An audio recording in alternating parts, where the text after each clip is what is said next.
अभी शरीर छोड़ा। अब जीवन भर उसने पानी भी नहीं किया, खाना भी नहीं खाया, क्या फायदा हुआ? किसी को जोड़ा, स्नेह की रस्सी तो थी नहीं उसके पास। इतनी सारी, भले उसने खाना और पानी के बगैर जिया जिया, लेकिन बिना स्नेह के जिया वो क्या जीवन है? तो हमें जो है कि कोई बहुत बड़ा achievement Greenidge book world record में नाम नहीं कमाना है, लेकिन स्नेह की रस्सी हमेशा आपके पास होगी तो लोगों के दिलों में आपका नाम होगा। ग्रीनिज बुक में ना हो कोई फर्क नहीं पड़ता है, लेकिन हम दूसरों के दिलों में जीवित रहें, दूसरों के साथ ऐसा व्यवहार करें कि दूसरा व्यक्ति कभी कहे कि इनसे मिले थे, हमें खुशी हुई थी। हमारा नाम लेने से किसी के मन में दुख की फीलिंग आए, ये गलत है। तो हमेशा हमारा स्नेह आपसी बना रहे। छोटी मोटी गलती होती है उसको डालो कचड़े में, सलाह एक दूसरे से वार्तालाप लग के खत्म करो। आज देखिए चाइना वगैरह लड़ रहे हैं, रिजल्ट क्या होना है? कुछ नहीं होना। स्नेह से जो काम हो सकता है, बिना मतलब के लड़ रहे। आज देखिए हम न्यूज वगैरह भी सुनते हैं, ये कंगना रावत के छोटे से बयान से कितना बड़ा मांजरा खड़ा हुआ, अब वो बढ़ते ही जा रहा। भाई स्नेह होता, मेरा बड़ा भाई है, चलो जैसा भी है, मेरे बड़े भाई ने कुछ बोल दिया, मेरी छोटी बहन ने कुछ बोल दिया, ठीक है, हम आपस में बैठ के उसको निपटारा कर सकते, लेकिन उसको इतना फैला है। अब देखिए इसका क्या एंड होगा हमें पता नहीं। इसलिए हमें चाहिए कि ये जो स्नेह की रस्सी हर प्रॉब्लम का सॉल्यूशन है। आज दुनिया के अंदर कितने बड़े ज्ञानी आए, शंकराचार्य आए और बड़े बड़े आचार्य आए, सिकंदर आए, गांधी आए, लेकिन गांधी ने परिवर्तन किस आधार से किया? कोई बंदूक तोप नहीं ली उसने हाथ में, उसने अहिंसा और प्रेम के बल से इस भारत को आजादी दिलाई। तो हम चाहते हैं अपने जीवन के प्रॉब्लम का सॉल्यूशन, तो ये ईंट का जवाब पत्थर से दो, ये कोई सॉल्यूशन नहीं है, इससे बढ़ना है। हमने लड़ाइयाँ की, हुआ क्या? चाहे वो महाराणा प्रताप हो, शिवाजी, हुआ क्या? रिजल्ट क्या है? आज हमारी हालत क्या है? अगर हमारे पास प्रेम की रस्सी है तो बिना लड़े हम जीत सकते हैं लोगों के दिलों को। तो हमारे को कुछ भी हो जाए, कमी कमजोरी हर एक के अंदर होगी, हमारा प्रेम हमेशा, आपके पास ये प्रेम की रस्सी होनी चाहिए जिससे आप अपने आप को जोड़ सके। तो ये विश्वकर्मा के पास जो दो अलंकार है, ये बहुत महत्वपूर्ण है, जो कर्म क्षेत्र पे काम आते हैं।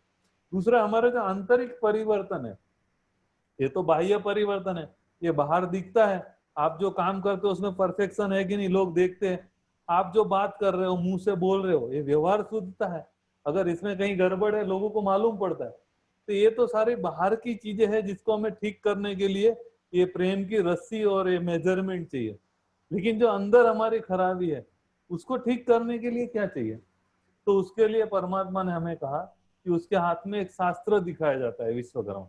ये है आध्यात्मिक ज्ञान का प्रतीक, कि ये जो ज्ञान है ये गंगा है। कहते हैं भागीरथ ने गंगा उतारी, पूरी दुनिया के अंदर जो सारे मर गए थे उनको फिर से जीवित किया। तो आज देखें कि मनुष्य बाहर से काम तो बहुत अच्छा कर रहा है, लेकिन अंदर से मरा हुआ है, टेंशन है, दुख है, अशांति है।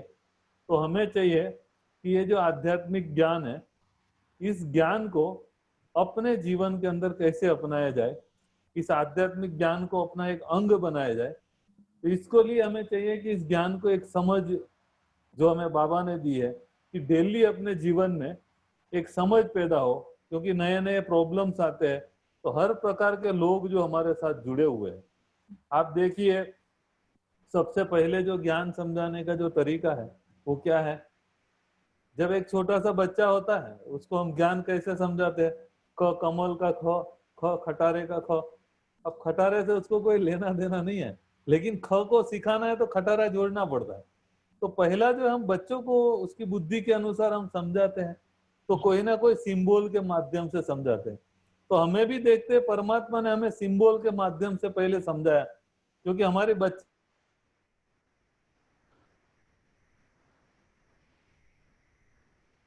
क्या करती है, खुद जलती है लेकिन दूसरों को रोशनी देती है।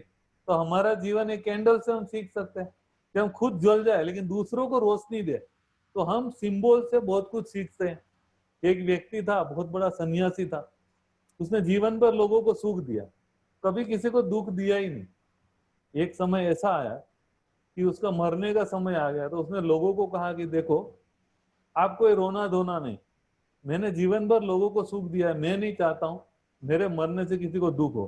तो उसके जो चेले थे उसने कहा कि आप रहने दो, आपको कुछ नहीं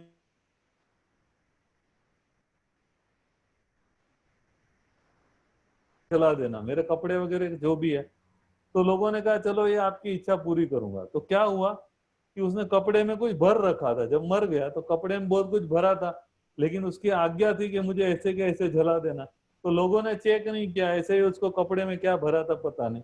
तो उसको जब अंतिम संस्कार कर रहे थे तो कहते जब उसको जलाया गया तो उसने क्या कि वो जो जेब में फटाके भरे हुए थे, फ्लावर पोट वगैरह, तो जब वो फूले और ऐसे खुले, आपको पता है जब वो फ्लावर पॉट खुलता है तो क्या होता है, खुशी होती है लोगों को।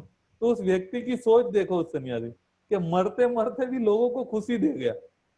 माना जीवन भर तो हम जो है जीते जी लोगों को जलाते रहते हैं, और एक व्यक्ति है जिसने जलते जलते लोगों को खुशी दे दी। तो हमें भी चाहिए कि कहीं ऐसे सिंबल है, वो सिंबल से हम बहुत कुछ सीख सकते हैं, ये ज्ञान है। आप देखिए एक अगरबत्ती से हम सीखना चाहे तो उससे सीख सकते हैं। अगरबत्ती खुद जल के क्या करती है, आजू बाजू के वायुमंडल को शुद्ध कर देती है। चुंबक है, चुंबक के साथ सुई जुड़ जाती है, उसके अंदर भी चुंबकीय शक्ति है। तो ये छोटे छोटे आपके सामने जो सिंबल है उससे भी आप बहुत कुछ सीख सकते हो। तो परमात्मा ने हमें कई सिंबल, जैसे कमल का फूल है, बच्चे तुम्हें कमल के फूल जैसा बनना है, गृहस्थ में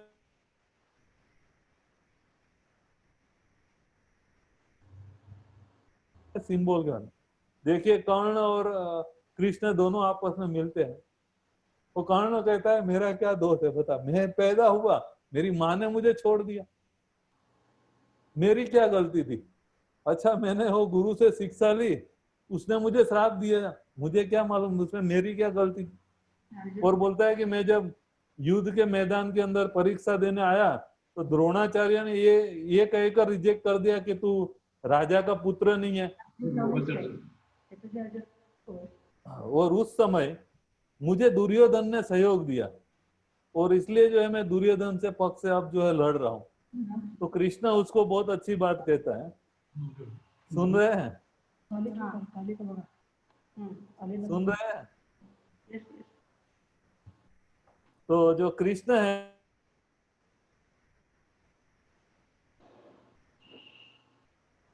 पड़ा, और जब मेरी खेलने की उम्र थी तब जो है राक्षसों से लड़ना पड़ा। तो बचपन से लेके मेरे साथ बहुत बुरा हुआ, लेकिन हे कर्ण मैं बुरा नहीं बना।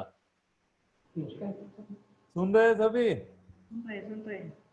हाँ। तो कर्ण कहता है कि कृष्ण कहता है कर्ण को, देख मेरे साथ इतनी घटनाएं, लेकिन आज भी मैं सत्यता के पक्ष में खड़ा हूँ। तेरे साथ बुरा हुआ लेकिन तू भी बुरा हो गया, ये तो गलत है ना कर्ण। तो इसलिए हमारे साथ कितना भी बुरा क्यों ना हो, हम गलत रास्ते पे नहीं चलेंगे। तो आप कहोगे मेरे साथ ऐसा हुआ तो मैं क्या करूं, तो तुम गलत, लोग गलत करेंगे तो तुम भी गलत करोगे, ये कभी भी सही नहीं है। कृष्ण कहता है मेरे साथ इतना कुछ गलत हुआ लेकिन मैंने गलत मार्ग को नहीं चुना।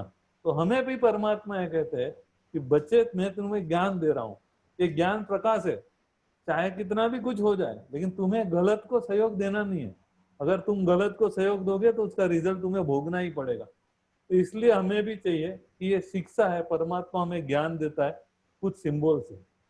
दूसरा परमात्मा का जो ज्ञान देने का तरीका है चित्रों के माध्यम से। हम जब बड़े हो जाते हैं, स्कूल में पढ़ते हैं, तो हमें नक्शा दिखाया जाता है, तो नक्शे में समझाया जाता है अमेरिका यहाँ है, फलाना वहाँ है, ये देश वहाँ है। उससे हमारी समझ में आता है कि अमेरिका यहाँ है, इंडिया यहाँ है। उसी तरह परमात्मा भी क्या करता है, हमें चित्रों के माध्यम से समझाता है कि बच्चे परम धाम उधर है, बच्चे तुम्हारी आत्मा यहाँ भ्रकुटी के बीच में है। तो हमें कई चित्र बनाएंगे, जो आध्यात्मिक प्रदर्शनी हमारी है, हम लोगों को जो ज्ञान देते हैं ये चित्रों के माध्यम से ही तो देते हैं कि परम धाम कहाँ है, तुम कहाँ हो, कैसे तुमने 84 जन्म लिए। तो बाबा ने हमको जो है थोड़ी सी बड़ी स्टेज हुई, हमें चित्रों के माध्यम से समझाया। और आदमी थोड़ा बड़ा हो जाता है तो कहानी के माध्यम से उसको समझाया जाता है। आज देखिए महात्मा गांधी है, महात्मा गांधी के जीवन में इतना बड़ा परिवर्तन आया, उसने सत्यता और अहिंसा को अपने जीवन में अपनाया। कैसे अपनाया? कहते हैं कि उसने एक हरिश्चंद्र फिल्म देखी, तो हरिश्चंद्र फिल्म का प्रभाव उसके मन के ऊपर इतना पड़ा कि जीवन में कभी झूठ नहीं बोलूंगा। तो आज देखिए कि ऐसी ऐसी अच्छी कहानियां हैं, प्रेरणादायक बातें हैं अच्छी, तो उससे हम कुछ सीखे। तो ये है कि इसलिए परमात्मा ने हमें मुरलियों में कहीं राजा अष्टवक्रा, जनक राजा, सबकी कहानियां क्यों सुनाई जाती है, ये दादियों की हम अनुभव क्यों सुनते हैं, तो उससे क्या होगी, हमारे अंदर एक परिवर्तन आएगा, प्रेरणा मिलेगी। तो इसलिए हम एक दूसरे के अनुभव की लेन देन करते हैं, तो ये भी बहुत जरूरी है। लेकिन कई लोग इन सब से नहीं सुधरते, तो फिर उसको सुधारने का तरीका क्या है? तो हमारी प्रैक्टिकल लाइफ। हमारी दादी जी जो थी, एक बार मधुबन में बड़े बड़े महामंडलेश्वरों की सभा लगी। उस सभा के अंदर जो है बड़े बड़े महामंडलेश्वर आए थे। हमारी बड़ी दादी ने एक बात सुनाई, मैंने बचपन से लेके आज तक झूठ नहीं बोला। उसमें जगत गुरु 1008 थे और दादी के पैर में गिर के कहते, माता जी थोड़ा बहुत तो झूठ बोलते। तो दादी ने कहा, इतने सारे शास्त्र पढ़ के तुम्हारे जीवन में सत्यता नहीं आई, हमें परमात्मा के 2 पेज मुरली पढ़ते हैं जिससे सत्य। तुम बताओ, तुम्हारे शास्त्र माने हमारे 2? तो हम प्रखान पंडित है, सारा ज्ञान है, लेकिन अगर आप में सत्यता नहीं है तो ये ज्ञान किस काम का? इसी तरह से हमारी जानकी दादी जो थी, उन्होंने सुना है, मैंने बचपन से लेके आज तक चोरी ठगी नहीं की। आज हमारे पास सारा ज्ञान है, लेकिन चल कहाँ रहे? हम लड़ रहे हैं, महात्माओं की लड़ाई हो जाती है। ये तो बड़ा वंडर है। ये देखना है कि ये जो ज्ञान है, ये ज्ञान हमारे जीवन में है, हमारे प्रैक्टिकल लाइफ है। गुलजार दादी ने सुना है, मैंने बचपन से लेके आज तक किसी के साथ झगड़ा नहीं किया। आज आप देखिए, रोज झगड़े हो जाते हैं हमारे। कोई का एक दिन ऐसा नहीं गया जो किसी के साथ झगड़ा ना हो, किसी से नाराज ना हो। कोई ना कोई से कुछ ना अनबन होती है। बाबा कहते हैं कि बच्चे, एक आत्मा के प्रति भी तुम्हारे मन में अशुभ भाव है तो तुम्हारा सिस्टम खराब है अंदर का, तुम जो भी काम करोगे उल्टा होगा। आप देखिए, कोई अच्छा गीत आप सुनते हो, आपको कैसे महसूस होता है? एक ताकत आ जाती है। इसी तरह से कोई हमारा मन अगर डिस्टर्ब है, हम बड़ा कार्य नहीं कर सकते। तो ये दादियों ने, या मधुवन जो है हमारा माउंट आबू में, इतने लोगों के परिवर्तन हुए, इतने लोग यहाँ आके अपना जीवन समर्पित कर दिया। कौन सी ताकत थी? सबसे बड़ी ताकत थी प्रैक्टिकल लाइफ। क्योंकि बाहर में बहुत लोग अच्छी अच्छी बातें सुनाते, लेकिन खुद जेल में चले जाए। मैं कहूं कि भाई सत्यता पे चलो, और देखूं कि मेरा खुद का चलन सत्यता अहिंसा पे नहीं है। हम जेल में, हमारे बहुत सारे महात्मा है जेल में।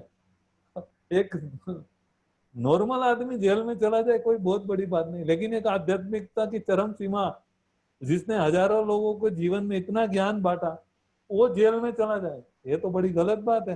प्रैक्टिकल लाइफ नहीं है। यहाँ पर ये सुना है ज्ञान कम है, बहुत प्रखंड पंडित नहीं मिलेंगे, लेकिन इनकी लाइफ में ज्ञान है। कहीं भी खड़े होते बड़े बड़े महात्मा झुकते। ताकत क्या है इनकी? हाँ, शायद इसके साथ शास्त्र तो कोई ज्ञान की डिबेट हो तो हम हार सकते हैं, लेकिन फिर भी प्रैक्टिकल लाइफ की जहां बात आएगी,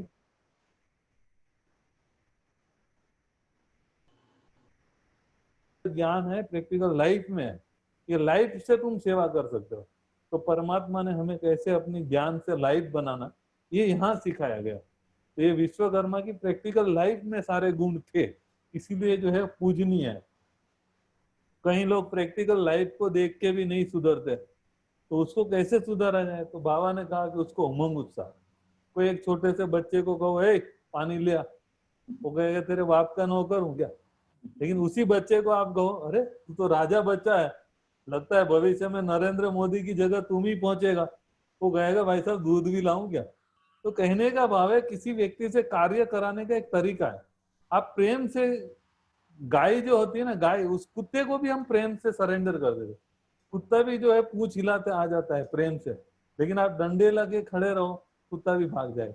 तो हमारा जो है, अगर किसी में परिवर्तन लाना है, हमारे घर में हमारे बच्चे हैं, पहले उसको उमंग उत्साह दो। उसको सीधा नहीं कहे गलती की मार दिया, नहीं, वो बच्चा सुधरेगा नहीं, तुम्हारे सामने चुप हो जाएगा, बेचारा छोटा है, लेकिन उसके अंदर जो विस्फोट है वो किसी न किसी दिन हमारे घर को नष्ट कर देगा। इसलिए परमात्मा ने हमें से, हमसे छोटे हैं, घर में परिवार के कोई सदस्य गलती करता है, कोई बात नहीं मानता है, लेकिन हमें पहले उसको शक्ति देनी है, उमंग उत्साह प्रेम, और फिर उसको शिक्षा दिए, आप वो धारण करेगा। बाबा ने सिखाया, तो ये हमारा समझाने का तरीका है। फिर भी हम नहीं सुधरे तो फिर दंड है। धर्मराज भी है, परमात्मा ने कहा देखो भाई, प्रेम से समझाता हूँ, नहीं समझे तो फिर आगे क्या?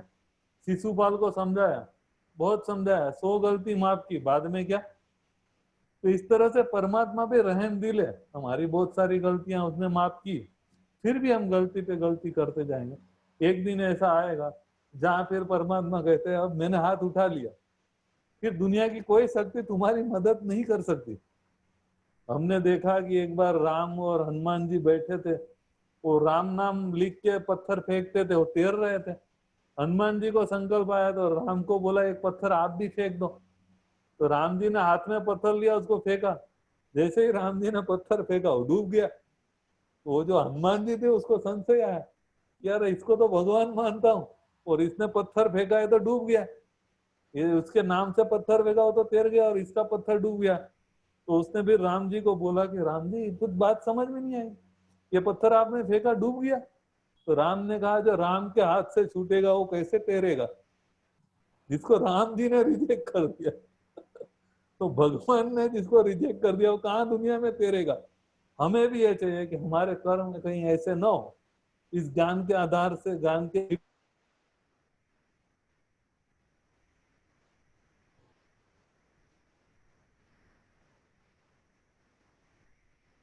कौन आएगा जो दुख देने वाला है, लड़ाई करने वाले ऐसे काम नहीं आएंगे। जो दूसरों को सुख देते हैं उसको परमात्मा याद करता है ऊपर से बैठ के।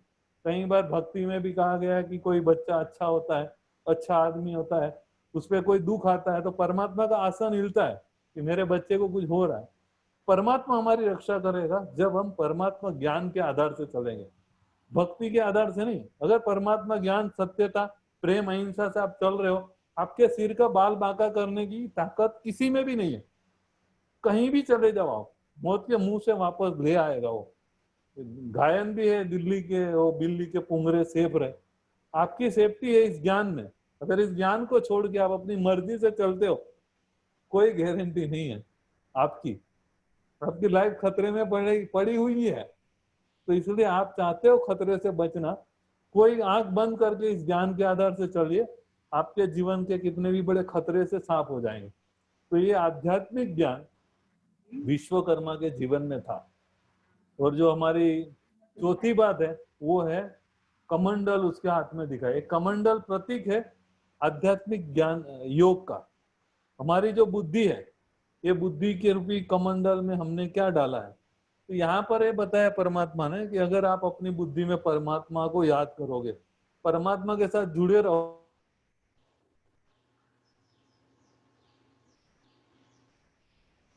सामने बैठे, हर एक का चेहरा अलग अलग है, इनका चेहरा अलग है, आपका चेहरा अलग है। अलग अलग क्यों है?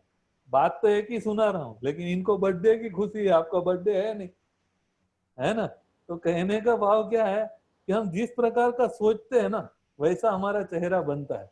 अगर कोई व्यक्ति ये सोचे कि 10 साल पहले किसी ने मेरी पिटाई कर दी थी, अभी उसका चेहरा मुरझाया हुआ होगा। तो कोई व्यक्ति ये खुश हो कि मुझे तो टीचर ने हार पहनाया, तो वो अकेले में बैठ के भी खुश, उसका चेहरा जो है खिला हुआ लगेगा, जैसे कुछ मिला हुआ है। तो हमारी जो दुख और सुख का और हम जो अनुभव करते हैं, उसका मूल कारण क्या है? याद है। किसी न किसी, आप ऐसे व्यक्ति को याद करो जिसने आपको दुख दिया, आपका चेहरा बिगड़ जाएगा। ऐसे व्यक्ति को याद करो जिसने आपको बहुत सुख दिया, आपका चेहरा खिल जाएगा। तो ये है कि हम जिस प्रकार की याद करते हैं उसका प्रभाव हमारे मन के ऊपर पड़ता है। आप अच्छे व्यक्ति को याद करते हैं, लेकिन वो अच्छा व्यक्ति भी तो परमानेंट नहीं है। परमात्मा जो है अविनाशी है। परमात्मा के लिए क्या कहा जाता है, उसका परिचय मैं लोगों को देता हूँ, तो कहता हूँ कि परमात्मा का परिचय क्या है? अमर अकबर एंथनी। अमर माना क्या? कि जो कभी मरता नहीं। आप चाहे दुनिया की किसी भी जगह में जाइए, क्या आपने कभी परमात्मा की समाधि देखी कि परमात्मा की यहाँ समाधि है? तो जो मरता ही नहीं उसकी समाधि कैसी होगी? तो अमर है। तो जब हम उससे जुड़ते हैं तो हमारे अंदर भी अमर तत्व आता है। और वो अकबर है। अकबर का मतलब क्या है? जिसकी कोई कब्र नहीं है। दुनिया में कहीं भी चले जाइए, भगवान की कब्र नहीं मिलेगी आपको, क्योंकि वो मरता ही नहीं, तो उसकी कब्र कैसे बनेगी? तो अकबर, अल्लाह अकबर, माना वो अकबर है, कब्र में नहीं जाता। उसके साथ हम जुड़ेंगे तो हमें भी उस ये देहभान की कब्र से बाहर निकालता है। एंथनी का मतलब जिसका कभी एंड नहीं होता, फरिश्तों का राजा है। परमात्मा कहीं मर गया, उसका एंड हुआ, कभी सुना है आपने? तो इसलिए चाहिए कि ऐसी सत्ता के साथ हम कैसे जुड़े रहे, कैसे हम, जैसे परमात्मा क्या है? ज्ञान का सागर है, प्रेम का सागर है। आपने सुना परमात्मा की लड़ाई हो गई फलाने से? परमात्मा किसी का पैसा लेके भाग गया, सुना कभी आपने? नहीं, परमात्मा तो दाता है और वो प्रेम का सागर है और वो आनंद का सागर है। अगर उसको हम याद करेंगे तो हमारे अंदर क्या क्रिएट होगा? क्या हमारे अंदर क्रिएट होगा? आनंद होगा या दुख होगा? अगर वो सुखों का सागर है, उसके साथ हम जुड़ेंगे। कोई व्यक्ति जो है हमेशा हंसाने का काम करता है, उसको आप याद करके रो सकते हैं क्या? रोना आएगा? आप कहो कि भाई राजू श्रीवास्तव का जोक सुन के मुझे रोना आ गया, रोना आएगा? हंसना आएगा? हंसना आएगा। तो परमात्मा जब प्यार का सागर है, उसको याद करके तुम दुखी कैसे हो सकते हो? वो तो सुख का सागर है। तो हमारी याद में कहीं गड़बड़ है, हमारी समझ काम नहीं कर रहे। लोग दुखी है, परमात्मा के मंदिरों में जाके दुखी है, क्योंकि परमात्मा को याद करने की जो विधि है, मेथड है, या परमात्मा का जो परिचय सही होना चाहिए, वो उसकी बुद्धि में नहीं है। तो इसलिए चाहिए कि अगर हम चाहते हैं कि हमारे जीवन में विश्वकर्मा समान विश्व के लिए कर्म करें। आज हम देखिए, कोई व्यक्ति घर के लिए काम करता है, घर कर्मा है। कोई अपने मन के लिए काम करता है, मन कर्मा है। कोई धर्म के लिए काम करता है, धर्म कर्मा है। लेकिन पूरे विश्व के लिए कर्म करे, वो विश्वकर्मा है। तो हम विश्व के लिए कर्म कैसे करें? उसके लिए चाहिए ये चारों अलंकार। मापपट्टी है, रस्सी है प्रेम की, हमारे जो ज्ञान है आध्यात्मिक ज्ञान है, और ये परमात्मा की याद, ये जो चारों चीजें, और हमारा फाउंडेशन है प्यूरिटी। अगर ये 5 बातें आपके जीवन में है तो आपका दुख, अशांति, कितने भी बुराइयां आपके अंदर हो, ये सब विदा हो सकती है। और आप इस विश्व के अंदर, जैसे एक ब्रह्मांड है, आज एक चालू किया, आज कितने 10 लाख लोग तैयार हो गए। आपके वहां एक बहन जी ने शुरू किया, आज कितने सारे लोग हो गए। तो हम एक एक व्यक्ति के साथ पूरी दुनिया जुड़ी हुई है। बाबा कहते हैं एक एक स्टार के अंदर दुनिया है। ये हमारा गायन है, हम इस धरती के चैतन्य सितारे हैं। हम सितारों के आधार से बहुत लोग चलने वाले हैं। बाबा कहते हैं आपकी ही पूजा हो रही है, आपके ही मंदिर है, आपका ही सारे यादगार है। तो यादगार कब बने?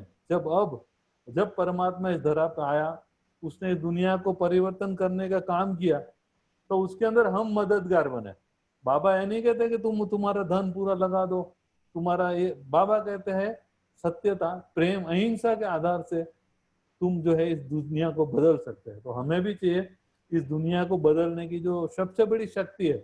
धन से नहीं बदल सकते। अमेरिका के पास धन बहुत है, लेकिन क्या है वहां? दुख है, अशांति है, लोग आत्महत्या कर रहे हैं। धन परिवर्तन नहीं कर सकता है। कोई नीति, चाणक्य नीति हो चाहे कोई भी नीति, इस विश्व को नहीं बदल सकती। परमात्मा कहते हैं तुम मेरे ज्ञान के आधार से चलो। ये 5 जो मैंने बातें बताई, अगर उसको हम अपने जीवन में धारण करेंगे, इस विश्व को सुंदर बनाने में आपका खुद का भी बहुत अच्छा सहयोग रहेगा। आपका सबसे बड़ी चीज है, चलो विश्व को छोड़ दो, लेकिन आपका चेहरा मुरझाएगा नहीं। ये एक मेडिसिन है, ये मेडिसिन रोज खाइए। पैसा कुछ भी है नहीं। आप मन में तो अच्छी चीजें रख सकते हो, ये तो इजी है ना। कोई कहेगा कि मैं पैसा नहीं कर सकता हूँ, मैं ये नहीं कर सकता हूँ। भाई आपका चेहरा खिला हुआ रहे, ये तो कर सकते हो कि नहीं कर सकते भाई साहब? अपने चेहरे को तो खिला हुआ रख सकते हो ना। ये मुस्कुराने के लिए भी कहते हैं कि जब फोटो खींचते हैं तब भी वो कहता है स्माइल प्लीज। एक फोटो भी जो है, एक स्माइल देने से एक फोटो अच्छी आती है। तो आप सदा मुस्कुराता रहेंगे तो आपका जीवन कैसा होगा? तो इसलिए परमात्मा ने हमें सिखाया कि बच्चे, परिस्थितियां कोई भी हो, बीमारी आएगी जाएगी, धन आएगा जाएगा, शरीर आएगा जाएगा, लेकिन तुम्हारी खुशी, खुशी नहीं जानी चाहिए। ये तभी होगा जब ये 5 अलंकारों को हम अपने जीवन में धारण करें। तो अच्छा, आप सभी से मिलकर अच्छा लगा। मैंने भी ये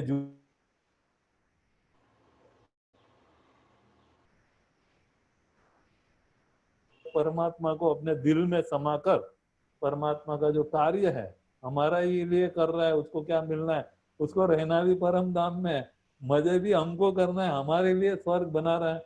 तो आइए ये विश्वकर्मा जयंती के ऊपर विशेष हम अपने जीवन में ये जो 5 बातें मैंने बताई, उसको थोड़ा सा धारण कर आपसी प्यार को बढ़ाकर एक प्रेम की जो दुनिया परमात्मा बनाना है, उसमें सहयोगी बने। इन्हीं शुभकामनाओं के साथ मैं अपने वाणी को विराम देता हूँ। और बहन जी को पुनः जो है आपके जन्मदिन की पदम गुणा मुबारक हो। ओम शांति शांति शांति। Om Shanti. Thank you very much भाई जी। मैंने भाई जी को 2 दिन पहले रिक्वेस्ट किया था कि ऐसे ऐसे विश्वकर्मा का दिन आ रहा है और आप थोड़ा टाइम निकालेंगे क्या? तो उन्होंने कहा मधुबन निवासी आपकी सेवा में हाजिर है। तो जैसे कि आज्ञाकारी बनकर वफादार बन करके परमात्मा के कार्य में 24 आवर्स लाइफ लॉन्ग रहना कोई कम बात नहीं होती है। और विश्वकर्मा ने जो बनाया हुआ अजूबा है माउंट आबू राजस्थान, हमने तो 7-8 राजूबे देखे हैं, लेकिन ताजमहल वगैरह, लेकिन माउंट आबू क्या चीज है। जहाँ पे अभी भाई साहब रहते हैं उन्होंने बहुत सुंदर बातें हमें बताई है विश्वकर्मा के उपलक्ष्य में आज के इस दिन में, कि कैसे विश्वकर्मा आकर के काम कर रहे हैं, नई दुनिया की रचना कर रहे हैं। तो माउंट आबू का हम अनुभव सुनेंगे हमारे चौहान भाई जी से।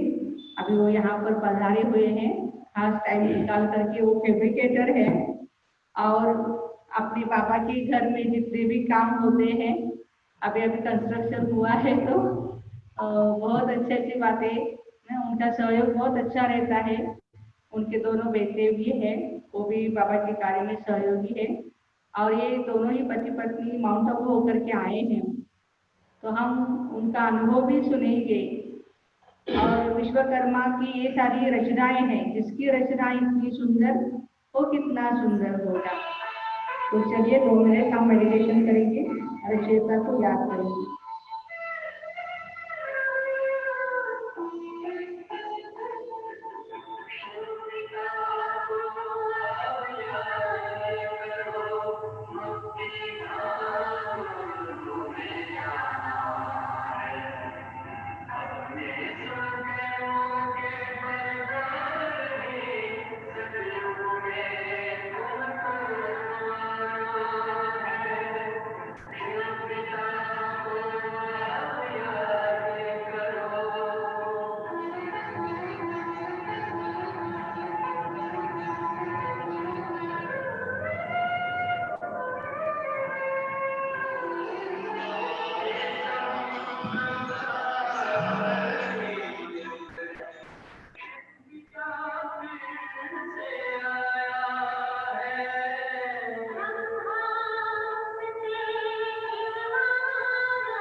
शांती.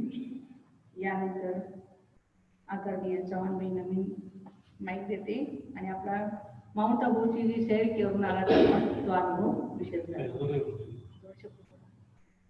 छान आहे, स्वच्छता आहे.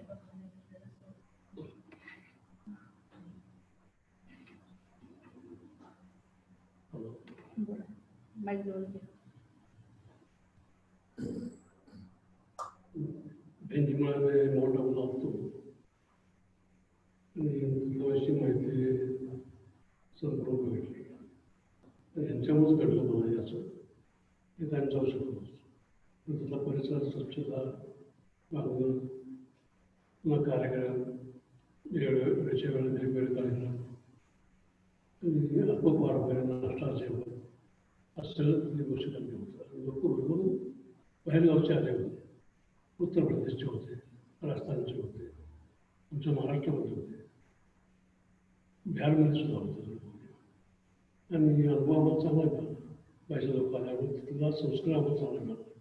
संस्काराचं महत्त्व ज्ञान आहे पण तिथं संस्कार आणि वागण्याची पद्धत बोलणं तिथं आम्हाला चांगलं मिळालं. एवढंच मी सांगतो. सर्वांनी जावं माउंट आबूला. हां, सर्वांनी जावं माउंट आबूला. जाण्यासारखं आहे, बघण्यासारखं आहे आणि आपल्याला आत्मचिंतन होते, लाभ मिळाला, त्यातून लाभ मिळाला आपल्याला. आणि मन शांती असे महत्त्वाचे विचार चांगले आहेत इतकं त्यात आहे. व्यंजन एवढं मी मस्कर करून सांगतो.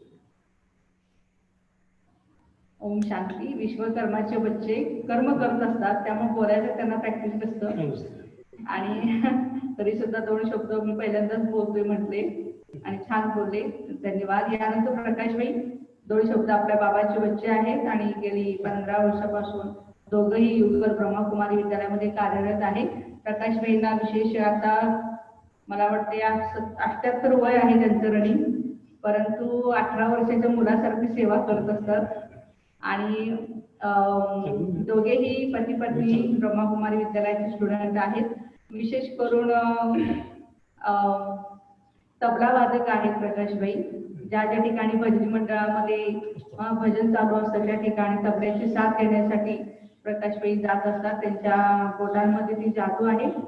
आता 2 शब्द तेही बोलतील. लॉकडाऊनच्या पिरियडमध्ये भले कुणी येत नाही आहे परंतु प्रकाशबाईंची सेवा नेहमी थोडी का असेना दिवसात एखादी चक्कर ती मारतात. काय हवंय काय नको वेळची. जसं की ईश्वरीय विश्वविद्यालयाकडे चांगलं लक्ष आहे त्यांचं.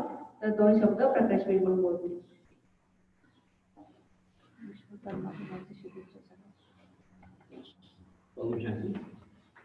आज विशेषकर विश्वकर्मा दिन है. इस दिन के सभी भाई बहनों, टीचर्स, सभी देवी परिवार को हमारी तरफ से शुभकामनाएं.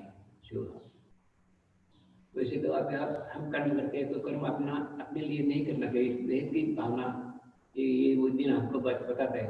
इसी भावना से हम यदि हम कार्य करते रहेंगे तो हम जिंदगी भर कभी भी थकान महसूस नहीं करेंगे. इस ज्ञान की बहुत विशेषता है कि जो भी भाई बहन इस ज्ञान में आए हैं तो कभी भी जिंदगी में नेगेटिव विचार उनके मन में नहीं आते. तो पॉजिटिव थिंकिंग से वो लाइफ बड़ी खुशी से जी सकते हैं और जीते रहेंगे. इसी शुभ भावना से हम ओम शांति.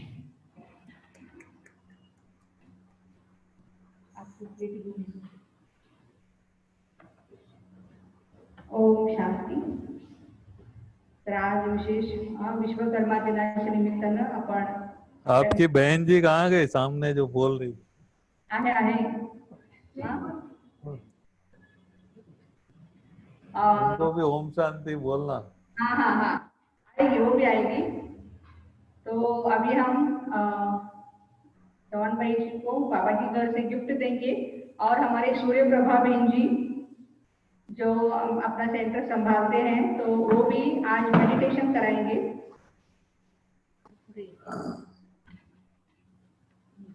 खाली खाली बसा खाली बसूनच घ्या. सारी काही पुढे सारखं पुढे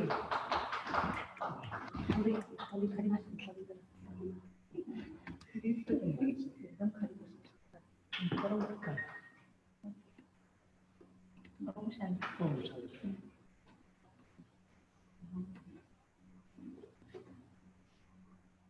यानंतर आपण मेडिटेशन करूया. मेडिटेशन मध्ये आमच्या सूर्यप्रभाबाईंची आपल्या सर्वांना परमात्म्याचा आताच आपल्याला कीर्ती बहिणी खूप छान पद्धतीने मार्गदर्शन केलेलं आहे. तर आपण आता येऊ झालं सगळं.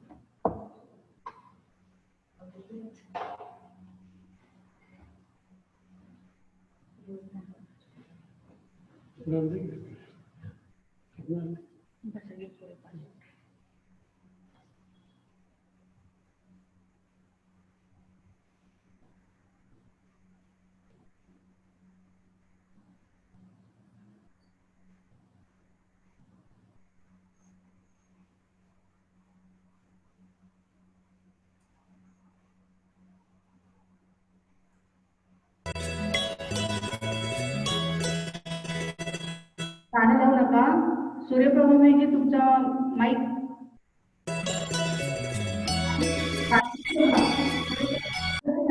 गाणं बंद करा.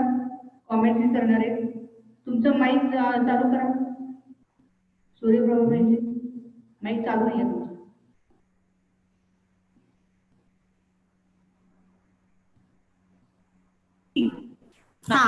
ओम शांती.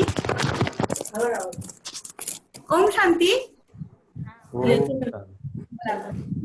ओम शांती. आवाज येतोय? हो हो बहुत बढ़िया. खूप खूप खूप छान आवाज. आता आपण आपली मन बुद्धी एकाग्र करून आत्मचिंतन करूया. मी एक आत्मा आहे. ज्योतिर्बिंदू स्वरूप चैतन्य शक्ती आत्मा आहे. अजर, अमर, अविनाशी चैतन्य शक्ती आहे. मी आत्मा सच्चित आनंद स्वरूप आहे. प्रेम स्वरूप आहे. शक्ती स्वरूप आहे. शिवशक्ती आहे. मी आत्मा शांत स्वरूप आहे. शांती हा माझा मूळ स्वभाव आहे. निजी गुण आहे. मी आत्मा प्रकाश स्वरूप आहे. ज्ञान स्वरूप आहे. मी आत्मा या कर्मेंद्रियांद्वारे कर्म करते आणि या कर्मेंद्रियांद्वारेच सुखदुःखाचा अनुभव घेते. जशी मी आत्मा ज्योतिर्बिंदू स्वरूप आहे, तसेच माझे पिता परमपिता परम आत्मा शिवबाबा ही ज्योतिर्बिंदू स्वरूप आहे. रूपाने बिंदू परंतु गुणांनी सिंधू आहेत. सागर आहेत. प्रेमाचे सागर आहेत. सुखाचे सागर आहेत. दयेचे सागर आहेत. करुणा सागर आहेत. सर्व शक्तिमान आहेत. सर्वज्ञ आहेत. सर्वश्रेष्ठ आहेत. परमपिता परम शिक्षक परम सद्गुरु आहेत. ज्ञानाचा तिसरा नेत्र देऊन त्रिनेत्री बनवणारे आहेत. आधी मध्य अंताचं ज्ञान देऊन त्रिकालदर्शी बनवणारे आहेत. साकार आकार निराकार तिन्ही लोकांचे स्वामी त्रैलोक्यनाथ आहेत. त्रिभुवनेश्वर आहेत. परमपिता परमधाम निवासी आहेत. मी आत्मा ही परमधाम निवासी आहे. मी आत्मा मनबुद्धीद्वारे आता माझ्या घरी जात आहे.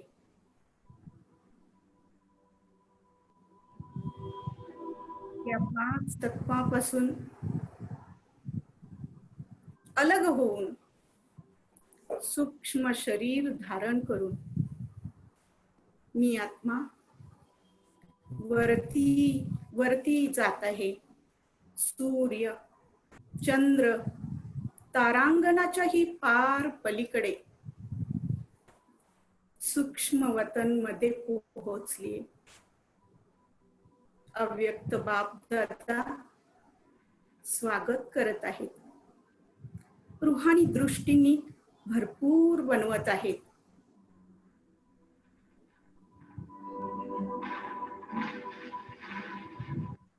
सूक्ष्म शरीर तिथंच ठेवून मी आत्मा बापदादांबरोबर वरती चाललीये. निराकारी जगतामध्ये जिथं सर्वत्र लाल सोनेरी प्रकाश पसरलेला आहे, असीम शांती आहे.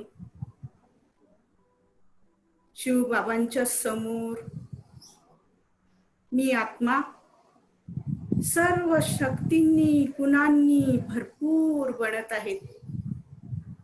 बाबांची सर्व शक्तींची किरण आत्म्यामध्ये सामावत आहेत. मी आत्मा भरपूर बनून पुन्हा खाली येत आहे. सूक्ष्म वतनमध्ये येऊन बापदादांबरोबर पुन्हा सूक्ष्म वेशामध्ये सूर्य तारांगणाच्या खाली शरीरामध्ये प्रवेश करत आहे. मी आत्मा भरपूर होऊन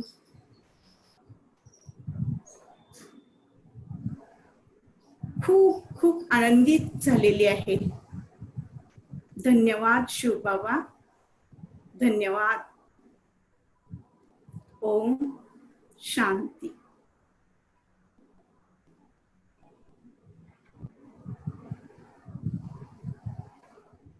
ओम शांती.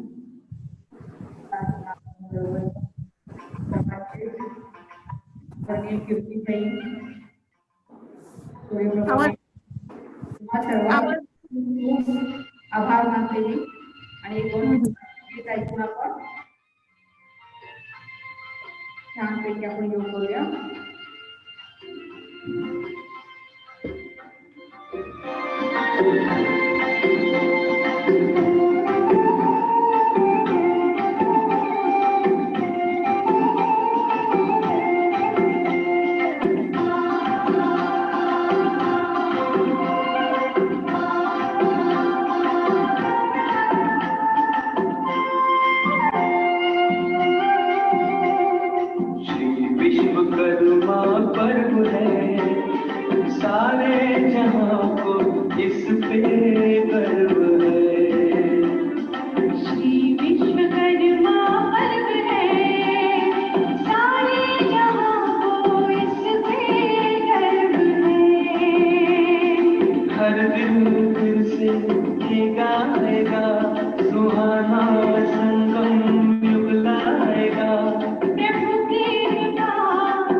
परमपिता के संकल्प से विश्वकर्मा हुए।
खूप खूप खूप अभिनंदन आहे आणि आभार आहे.